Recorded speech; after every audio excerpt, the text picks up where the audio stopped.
Now, I should clear up a few things. So I'm John Halliday. I'm the Executive Director of Community Renewal Trust, which is the organization involved here.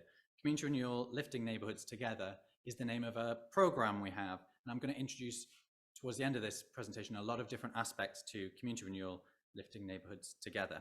It's a major test of change program that we're only halfway through, a 5-year program that, as you'll see, started just before COVID. So it's fascinating the things that have hindered us through that process of COVID, but also we've deliberately tried to tackle something that's extremely hard and extremely meaty. So it means that the lessons that come out are really important, but it also means that sometimes it's been really hard work, and I think it's important you all know as much as you can about that. So the times that we've, run into a glass door and really bloodied our own noses, you don't need to do that instead. So the format is, I'm actually tomorrow going to talk a lot more about the sort of history, the 20-year history of experiment and delivery and adapting in many different neighborhoods that came up with this program. I'll tell you a bit about the organization, Community Renewal Trust, tomorrow, and I'll tell you about the origins of it. But I do want to tell you today about the predicament that's led us to design our program in the way we have, and the system against which we think we need to rail sometimes and need to make change to. So I'm going to talk about the predicament we face in that system. And then after that, I'll talk about the approach and the lessons that have come out of that. But we're going to spend a fair bit of that time talking about theory, about things that seem quite theoretical, that don't always ring true, or, even though we're talking about rehumanizing a system sometimes, we kind of can lose what we mean when we talk about such a generic and hard to grasp situation as trying to change systems. So I'm going to start with a bit of a story. I'm just going to tell you a bit about a man. And as we talk about the predicament, I want you to think about how that would sit in his life. So I'm going to tell you about Tony, guy in his 50s, lives in a small, damp terraced house near office in Bingham, Magdalen and Hayes in Edinburgh, which is where our Edinburgh team delivering Lifting Neighbourhoods Together are based. His relationship had broken down well before we met him. He's a single dad. He lives with his teenage daughter, and he's got an elderly dog living in with him too. Sadly, he's recently experienced that one of his other children has been taken into care. It's an extremely fragile position. He himself, when he was a teenager, was in prison. The more we've talked to him, the more we've understood about a life and a childhood in particular, where he experienced trauma through both poverty, but also trauma within his household. It's been a huge struggle. When he comes to us, his situation, he's depressed, he's anxious, he's actually in debt. He's so angry, and probably rightly so. He's so angry about how he's been treated by the state over many, many years, but also right now. He's felt unable to work for decades, and with good reason, it's worth saying. He's lonely as a result. He also doesn't have enough money. That means that he's excluded from things that we take for granted around, computer access and phones. He's really struggling to keep up on that side. His anger and his frustration and his erratic behavior have meant that public agencies trying to help him have been frustrated themselves, which has led him to be ever more frustrated as well. He's motivated to do right by his daughter. Of course he is. He's motivated to have his other daughter returned to his care. There's a lot going on in his life all at once. And as we start talking about the system that we have and we experience amongst our public services and some of our third sector services, I just want to keep him in mind. So what's the predicament that Community Renewal Lifting Neighbourhoods Together is trying to counter? Well, one part of it is about silos. This is cheesy stock images of silos, which is a necessary part of such conferences, I'm afraid. So silos, we can overstate how much people exist in silos in public services and in third sector organizations. Of course, people are constantly spending huge chunks of their life trying to avoid silos and get connections and referral pathways working for people. But there are still silos. If we list off the sort of services that exist in any one neighborhood, affluent or deprived, we'll be looking at things like police, community education, economic development, employment support. What about the people delivering income maximization advice? Is housing and migration advice sometimes separate to that? What about the people doing bottom-up social events that tackle isolation? We have different things for older people and then different things for young people. Parents are treated separately because there's a whole different set of things there. There's a child poverty agenda. Maybe that's the same as the parents' agenda.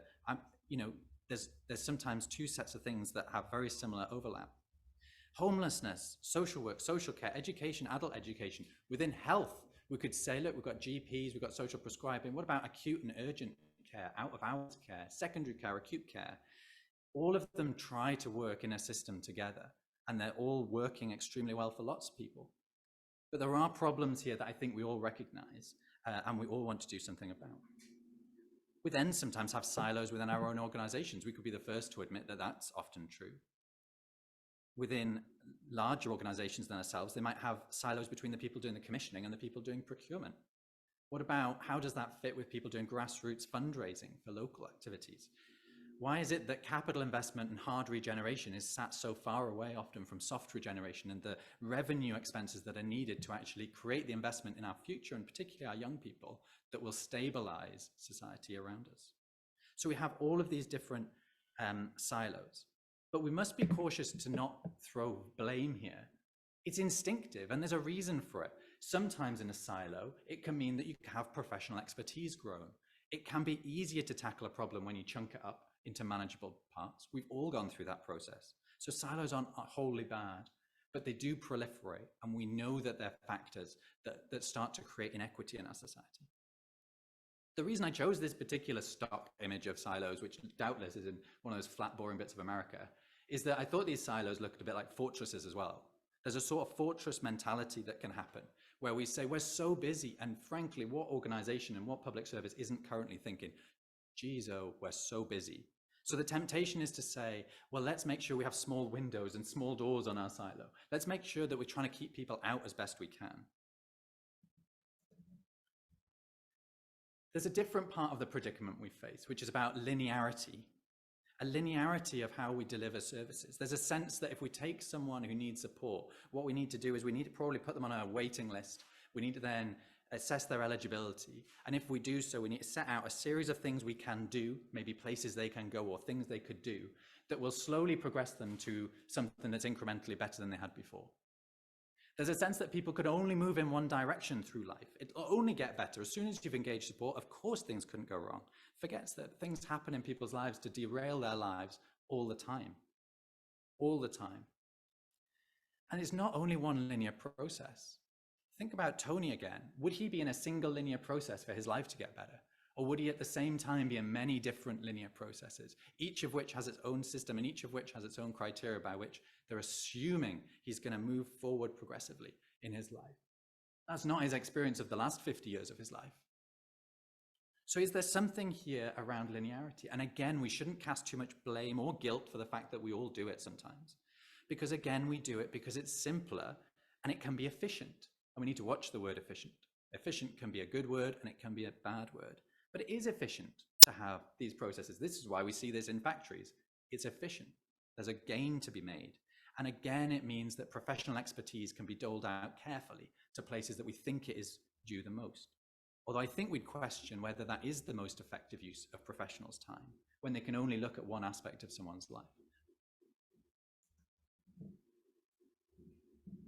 A third part of the predicament we face is an instinctive part of human nature, which is we see broken things and broken people and we want to fix them.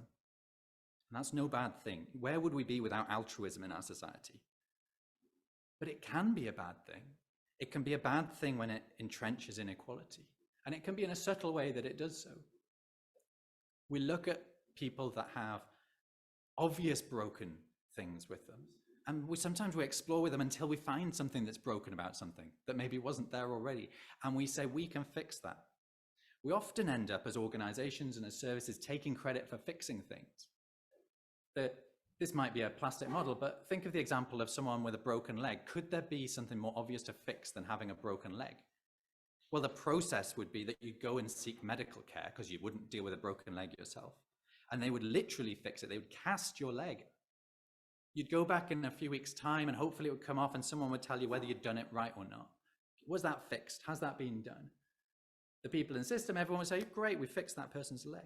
It's so obvious that's something we should do. And of course they do, but the credit for the growing of the bones doesn't go to the doctors or the nurses. The credit for the growing of the bones was the person who, couldn't sleep and had an awkward few months. They deserve to make sure it's clear that when people's life circumstances are changed, it's really, even if it's in a hidden way, it's through their own efforts. So when we use this, what we call fix-it mentality, the fix-it paradigm, as we call it, and this paternalism comes into the way we work, it can be great, it can be efficient. It can mean we all pat ourselves on the back and see things progress, but it can result in entrenching inequality. And that's because it's much easier to fix something obvious like a leg, or when one person has one problem that needs to be fixed, than when in Tony's life, everything needs to be fixed all at once. There's so many things going on. They're all incredibly interconnected. There's so much. Does he even know which bits need to be fixed or what it would look like to have them fixed? We can feel when we do that fix-it paradigm and take a paternalistic view, we can feel like ourselves were like superheroes. We can get to the end of the week and pat ourselves on the back. But maybe we can also try and nudge, or is it shove, systems into moving away from that, into being maybe more systematic, to being more about building up someone's own capacity to make change in their life, perhaps. The final part in this predicament section I'm going to talk about, and this is a picture of Dundee, which is a place we don't work, just to make sure clear we're saying this is something that happens all over the place. It's about place and communities and inequality amongst them. I imagine most people watching on the live stream or on Zoom there, that you're all people who have a sense that place-based working is a key part of some of the solutions to the intractable problems we face. Because it's so awful to see pictures where we see affluent and deprived communities so close together and yet so obviously distinct. One of the things we observe when we fix people's problems in a linear way, and even when we do the amazing miracles that transform people's lives for the better, is that we see that people just move from the area that's a poor area where for some reason it seems acceptable that over decades nothing's particularly moved it forwards, and they move to the more affluent areas. They move out. They think their life's getting better, so they move out. Community spirit's often fantastic in our deprived neighborhoods. We work in deprived neighborhoods where the spirit is absolutely fantastic. But if you think about a classic community garden, for instance, often in an affluent area, that might be a community garden with loads of volunteers, loads of events, things are going well. It's really easy for that to happen sometimes, although the volunteers involved, of course, don't feel that way. It's huge. The same activities might well be happening down the road in a deprived neighborhood, but it can take 10 times as much effort from the people involved and from organizations trying to enable that for it to flourish in the same way. The community spirit can be there, but is that enough to keep people there when their life gets better? Well, what would something better look like? Well, of course, people have thought forever about what a better system would look like. You don't need to particularly read the details of this slide. It's the MARMOT review. It's 12 years old. It's old hat. We've all talked about it, particularly in England and Wales. Talked about it and talked about it. This would be what a better society would look like. Health inequality is reducing. We need healthy places as well as healthy people. We need it to be done in a way that's around prevention and puts people in control of their lives. It builds their capacity for it. In Scotland, there's a different sort of North Star guiding light report, which is the CHRISTIE Commission. Again, it's really old now. Everyone agrees. I don't think I've met someone who disagrees with the CHRISTIE Commission. It's all about saying, what's the way we would have a more, I'm going to say, marmoty society, if you see what I mean. So the CHRISTIE Commission is just giving us the tools to do it. It says, why don't we prioritize prevention? What about if we have integrated services? How do we make it so people and communities are designing their own services? We're building resilience. It's the same lessons. MARMOT and CHRISTIE are saying very similar things and giving us a framework to operate. And of course, we've seen small changes and small improvements, but we can't say we're living in a society that's defined by either of those reports just now.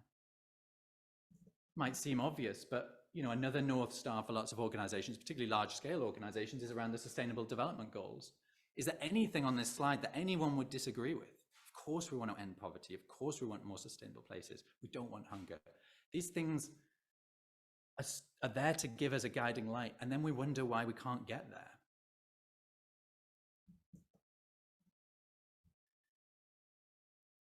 It's not for want of policies, and it's not for want of ideas. And sorry if this conference adds to that list of people with ideas and things we want to talk about. But there's a bookcase worth, let alone a few books, there's a bookshelf's worth of policies that are just from this year. We hear a lot with the people we talk to that there's a sense that there's so many policies, but practice changing hasn't changed nearly as much as policies. Can there be too much thinking in this space potentially? And in particular, if these policies aren't actually about what different things frontline workers at the interface with our communities could do, what are they there for? Of course, there's a minority amount of work that needs to be done on back office stuff and how we deal with data and administration and leadership and stewardship. But if it's not seen at the front line, it's not relevant to workers' lives, what are they for? And yet this small bookshelf's worth of books would be impossible really to think that a whole frontline team could have got to grips with all of the content in all of them, let alone the details of them. Ironically, this slide was made 2 years ago and not a single thing, maybe CHRISTIE Commission would still say you should read.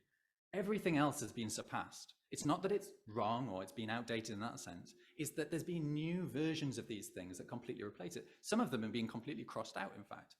Some of them are just sort of, there's a replacement and a new paradigm to learn about. That's in 2 years. How are frontline workers to keep up with this sort of stuff?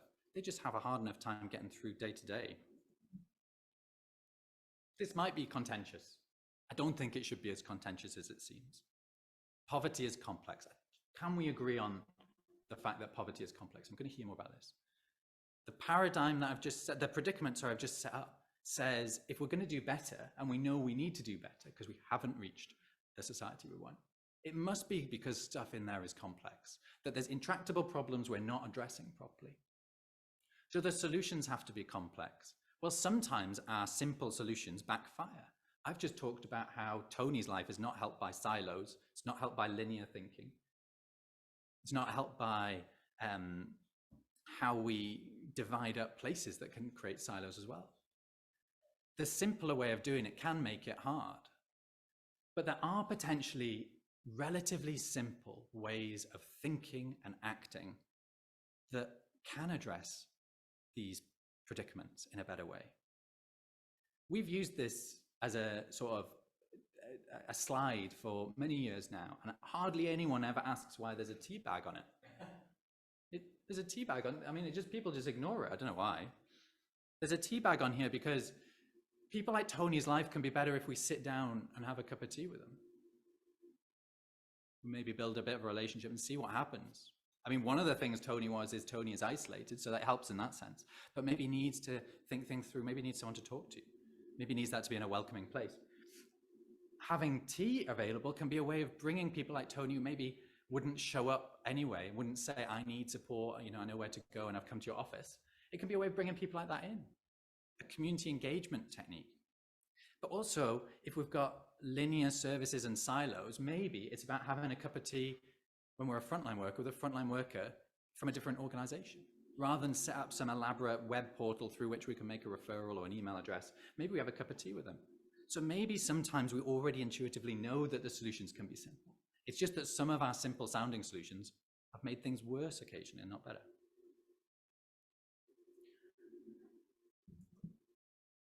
Okay, I've set out that things aren't great. It's not that everything is always wrong and everyone's work has been in vain. It's that we know we need to take action from here. But there's a reason that 12 years after MARMOT, we only see tiny snippets of change. And 11 years, I think it is, after CHRISTIE, we only see snippets of change. And it's because it's hard. So this is our Lifting Neighbourhoods Together, is our program with partners, and I'm going to talk about partners' roles in a great detail throughout this.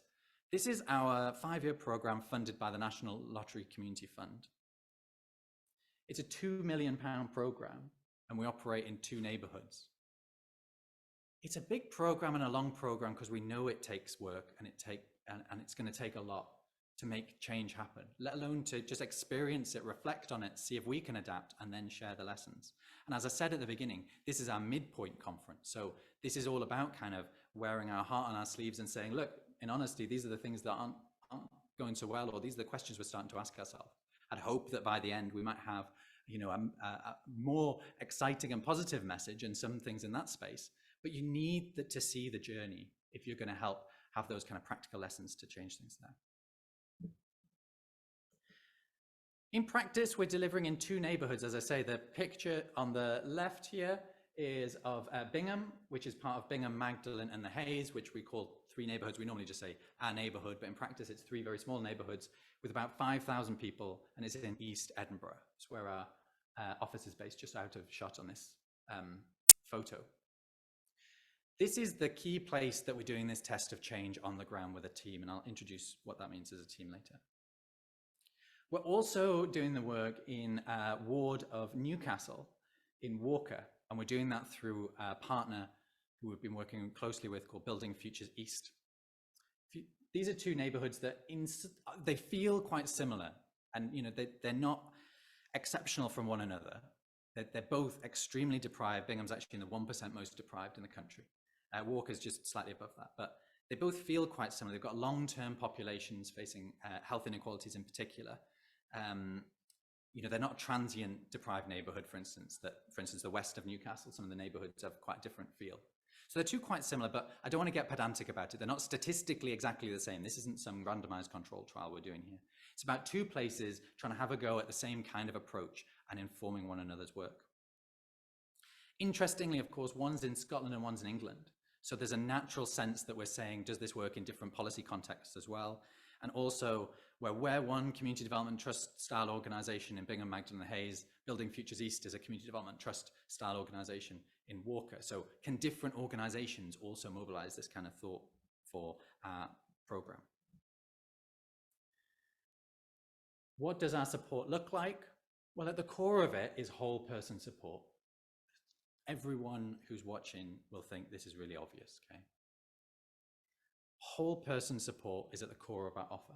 We have a team in place who can try as hard as they like to listen to and work with people irrespective of what's going on in their life.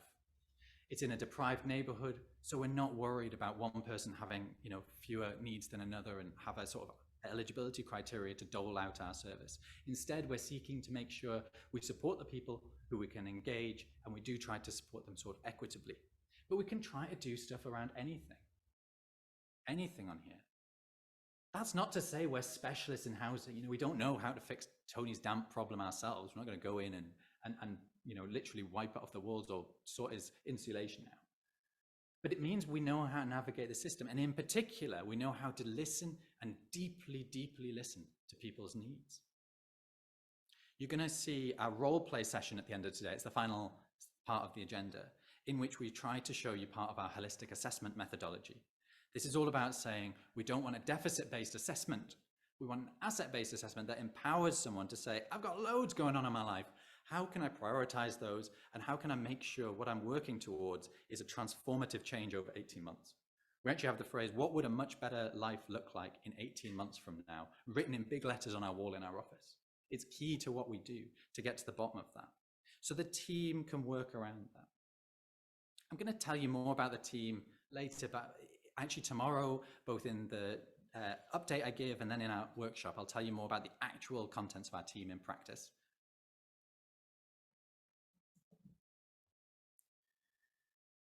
If we sat in our office and asked for referrals, or even just had a big, we're open, we'd get people coming forward for our whole person services. Sure. We could be very busy that way. We think if we're going to get past some of the problems we see in the system, we need to be proactively going out into the community to find people who need support, and find people who need support in particular before it's urgent and crisis. This is preventative, it's early intervention work. So how can we engage people in the community around that? Well, maybe it sounds obvious, but we can put on community events. We can put on arts classes, we can put on community barbecues. We do lots of this work that just means that people in the community come along and find out a bit about what they might do. They maybe meet people in our own organization that can help, or external people, or community members to help themselves. But we gather people proactively. We don't sit and wait for people to be referred and have waiting lists at all in Lifting Neighbourhoods together. But perhaps more of our silver bullet here is that we're trying to do it systematically. For 20 years, Community Renewal has done door knocking. Go down the street, literally knock, door by door, house by house, street by street, in deprived neighbourhoods. And it blows people away sometimes how obvious that is, and yet how few people do it. Even if you hold a community event, which you think is a proactive way of trying to find that unmet, you can intervene before there's a crisis, you still can't do it. There's people who shut themselves away. Tony wouldn't have actively come out. He's not online. He's not going to see our adverts on Facebook to come to our community events. But we can knock on his door. It's pretty simple, isn't it? When people try to copy the door knocking, it's really interesting that it tends to go really badly wrong. There's a knack to it. So one of the practical lessons that we've got a bit of today in one of our workshops that Sheila's leading, and tomorrow again, the same, Sheila's doing it because it's such a fundamental workshop around this practice, is around what kind of questions we ask on the door. Because I can tell you now that if you go away and ask your colleagues, let's go and do door knocking, and they try to use their intuition as to how that would work, they'll knock on the door, they'll probably have a lanyard because they'll be worried about safety. There'll be a couple of them, might be two blokes, and they'll say, oh, we've set up a new program. Would you like to come and see us? We offer all sorts of support. You know, did you know we offer holistic services? Or they say something like that that means nothing to people. And someone will say, yeah, that's great. Yeah. They'll probably not engage anymore. There's a knack to it that we've practiced at that can be more effective. This middle picture here is saying we can be systematic in a different way. There's another workshop, which I'm actually part of this afternoon, which is about how we can use what I'm calling hyper-local data. And we have Experian, you know, a giant in data talking with us about how you can use postcode-based data or house-by-house data to know which parts of the neighborhood have particular typologies or need. Maybe it's not a deprived neighborhood, or maybe it's more complicated geographically than that. You can target through that.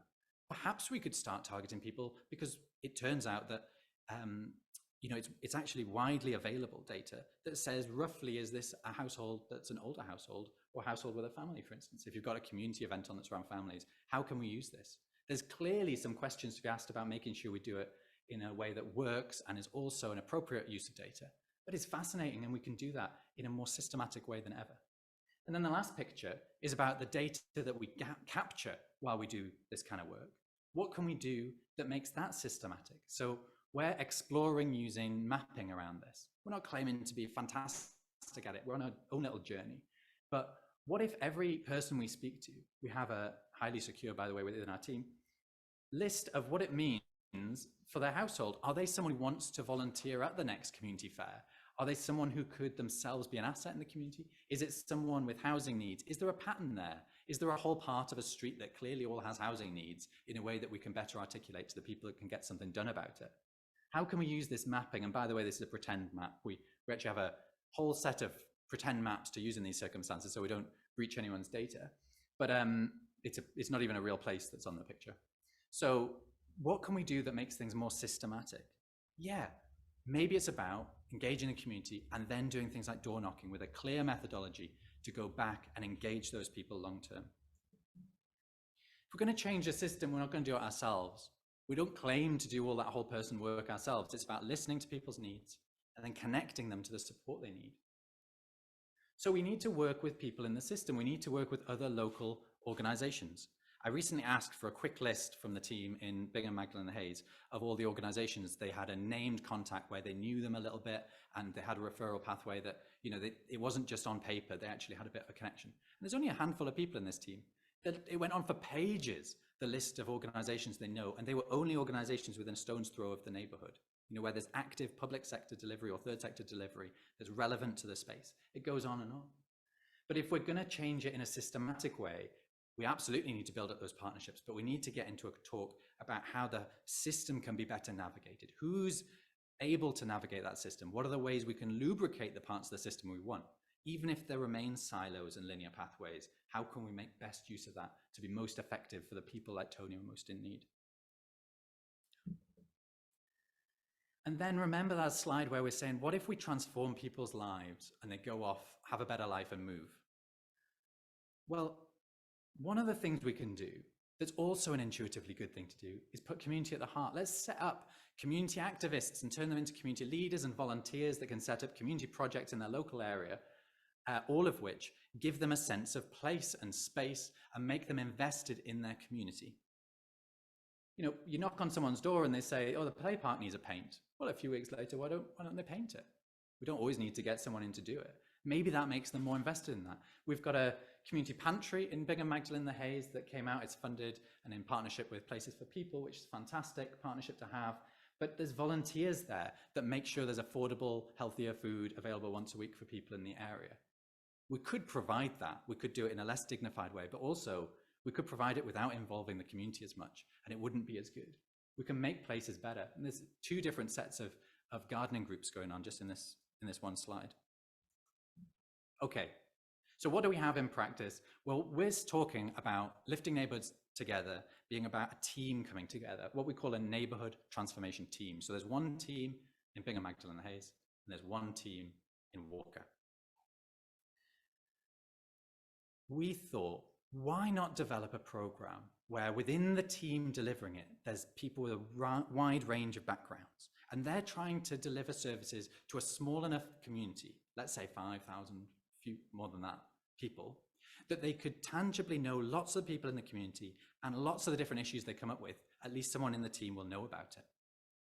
You know, what if you could then have a case conference internally where people genuinely knew an awful lot about how to help people in multidisciplinary ways? It's presented as a circle. This isn't a linear process of going from one person to another. It's about a whole group of people in a neighborhood team coming together around someone's needs. Sounds pretty obvious, doesn't it? Everything I've said should sound really obvious. That's great. We don't want to rail against that. So we said, what if there was a youth worker in this team? What about an employment support worker? What about a community development worker? What about someone who knows about advice, different advice services? Clearly, there's a lot to do to make a team integrate. And it's worth saying, I've casually written this on as if this is easy. This step is already extremely hard. The next bit is what makes what we're doing extremely hard and has been a huge positive, but also the thing that keeps us awake at night to try to constantly get it better. We said for lifting neighborhoods together, instead of bringing together a team of say 12 people with new resource, which would be £1 million a year, something like that, of course that would be good. But what if instead we used existing resource? What if within our own organization we said, well, we've already got an employment support worker and someone working in welfare rights. We've got a youth worker. Why don't we bring them into a team, even though each of them has their own projects, KPIs and funders separately? And then we said, what if we got public services to second, or what we sometimes call time donate, their time in? That could be someone, for instance, an example that comes to mind that we haven't done, but I think is something we want to do and is a good, clearer example of this. What if there was someone working with unpaid carers across Edinburgh? There's unpaid carers, there's hidden demand for support for unpaid carers at an unbelievable scale. There's possibly 50,000 people in that category across Edinburgh. So if you have a small team of people working to support unpaid carers, of course, they kind of have no problem finding people, and maybe they could work peripatetically and visit people across the city. What if instead they put all their efforts into one community where they could easily meet dozens and dozens of unpaid carers, more than they could possibly support, hidden demand that would otherwise not be reached, and to know then that they were being more effective because they were working in a smaller area or not trying to dole it out or work in the city centre, but instead they would know that every bit they did was equitable and working in the most deprived part of an entire city. Well, maybe that would work. So we have had, and I'll talk about this tomorrow more, some interest from public services. And the idea there is to get a neighbourhood transformation team, which might be called a cultural container, where the cultural container is about whole person, whole place, and whole system change. This takes even more work than before. How hard is the integration here? This is difficult stuff. We're not claiming to have got to the answer. Please don't go away thinking we're going to give answers around this. But because it's so hard, really the point is we can share those lessons from the difficulties. Just going to say a little bit more about what we're doing in Walker. I say we very loosely because I'm not doing any of it. The point in our model there is that we as Community Renewal are trying to inform the delivery and give them the tools like what to say in door knocking, how to do holistic assessment, case management, some of the lessons we've learned from our integration work, and ask Building Futures East as a partner to do it organically and follow their own path. And later today, one of the workshops is Antje, and Antje's actually well placed to talk about that because she's seeing it from the other side. She's actually quite new in post, so please be kind to Antje on that basis. But she's the manager in that team. And there's a sense there of how others could maybe learn in terms of trying to replicate some of the work we're doing. But I've drawn a line through replication because replication is an awful word. This isn't about replicating. If our process was working amazingly from day one and we said, look, it turns out this is easy. Why has everyone not been doing this for years? it still wouldn't be about replication. It's about a program of learning. And I think the analogy I often use is replication sounds like a recipe. You know, get the BBC Good Food magazine and follow the recipe, and you broadly have the same meal as everyone else. But if instead we take people who've got some aptitude for cooking and give them a cookery school in a particular style of cooking, maybe they can go away and make their own recipes. So that bit which we're doing in parallel rather than linearly, you know, could we do something ourselves and then could they? We're doing it in parallel, is a fascinating second set of learning. And it also means we've got critical friends around to say, oh God, John, that's completely rubbish what you're doing there. Can't we do that a bit different way? And a different policy environment and different stakeholders, so we can know, well, which bits of this is because we had the buy-in from the right person in Health and Social Care Partnership, and which bits is because this will land with all sorts of senior managers in all sorts of different places. I'm just going to briefly introduce Ian. No, I don't mean just now, because Ian's actually going to do he's going to do a workshop and a speech tomorrow. Ian is leading our evaluation team from Sheffield Hallam University. And I just want to reinforce that evaluation and research is such a huge part of this. That's why we want to make sure Ian has plenty of platform for that. And I'm aware that amongst the people who are watching and involved or watching this afterwards, there's not only people who are in policy environments, there's not only people who are commissioners, and people working at the front line, there's people who are interested in the research implications around this kind of system change. So hopefully there's something interesting for them as well. I'm going to check back in with my story about Tony. I'm going to briefly say this isn't really Tony. We would have been breaching a lot of confidentiality if that was true, although he did give us permission. It's also not his real name. Such is life. But I think his story is absolutely vital. I bet you think the way I've done this presentation, this is about to be the "and miracles happened" bit, where his story is suddenly amazing. And some ways it looks like we're on the verge of some serious breakthroughs. But it's not that. This is the midpoint conference. This is about us saying how things are going, not trying to show off about things that sounded fantastic on paper, and they definitely were. This is about trying to wear these on our sleeve. So the bit I want to draw attention to is how much support Tony needed, not in a line, not in different silos, but all at the same time, and by working in a sort of human way with him. So that I'm having to look down, there's such a long list, and I'll rattle through some of them. So we said we had a community pantry. Tony's hard up. He's got some stuff from the community pantry. Great, sounds obvious. He had some crisis costs that came up for various things actually in his kitchen and his house, and we're able to secure 2 small grants to kind of bail him out when he really hit rock bottom on some of those fronts. His house was damp. He's not the only one with damp housing, of course, but it'd been a battle for him to sort out. And of course, he got really angry at the people who weren't sorting it. It looks now like his damp is going to get sorted because we were able to speak to people and make sure that we were the ones working with Tony carefully. We were giving him a space to reflect and even be frustrated sometimes. That's life. But then able to sort that out. It turned out he was eligible for PIP. Someone was able, it wasn't one of our team, we just hooked him up and introduced him to the right people who could get him a PIP claim, and he was successful, and so he should have been. There's a good reason he hasn't been working for a long time, but he just had been missing out on that income for years. He'd got huge debts, and now he's going to Citizens Advice. Again, another organization, but where we can help him engage and not disengage from an organization that can struggle with people that maybe are erratic or don't turn up.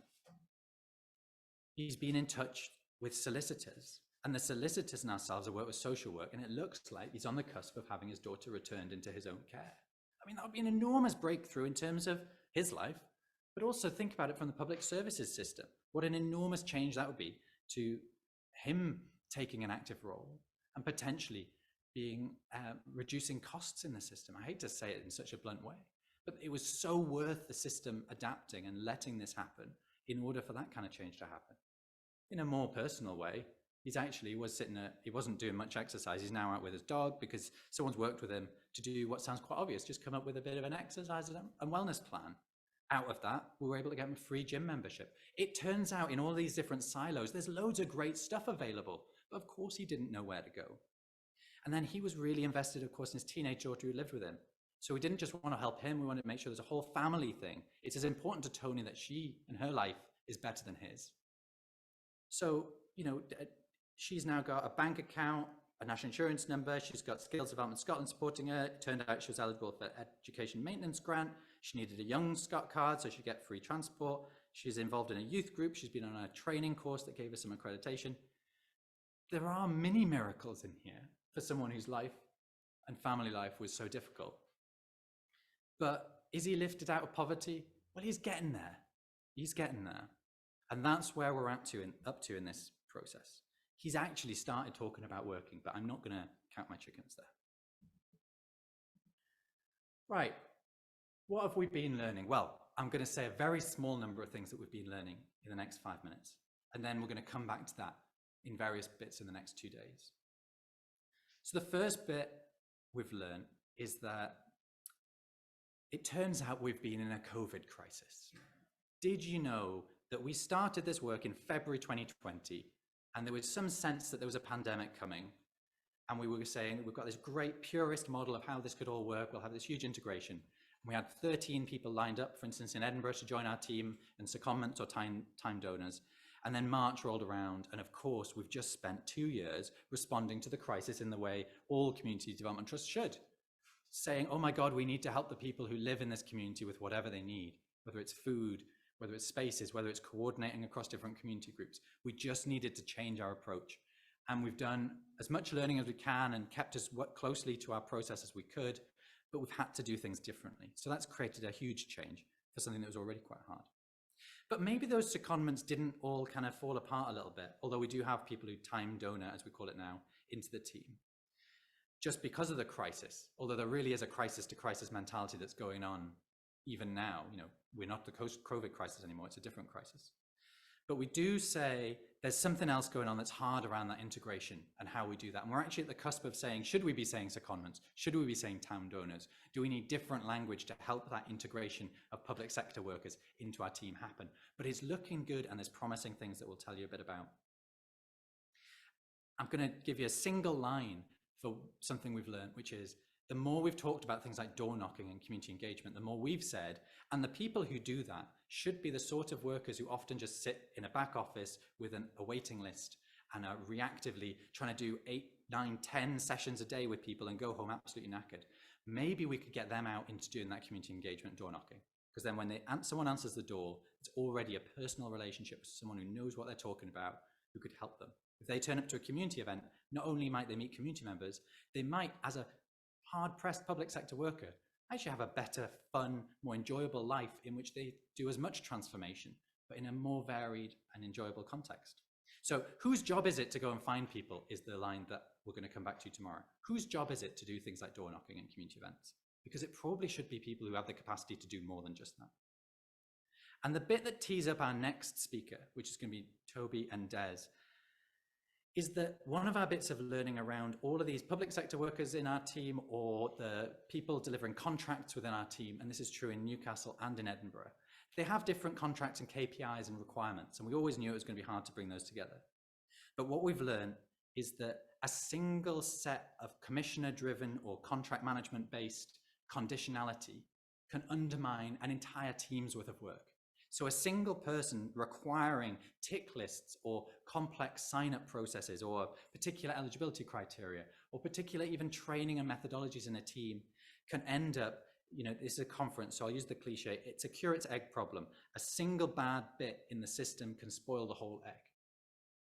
So that bit has been really important to us. And as a result, we thought, well, what we should do is start by introducing our program and then hand over to people who want to talk more to commissioners to say, commissioners, what's your role in getting out of the way of people who are trying to do whole person, whole place, whole system work? Because at the minute, there's something failing people like Tony, and we can get to the bottom of it, but we can't do it just in delivery. We need to do it across the board. So thank you for listening to that introduction. As you'll see, and as I've said, we're going to come back to talking about more detail. We wanted to provide the context and background in these speeches in order that in the workshops we can start to explore the practical lessons. We're going to go into a comfort break just now, which will run until 2 p.m.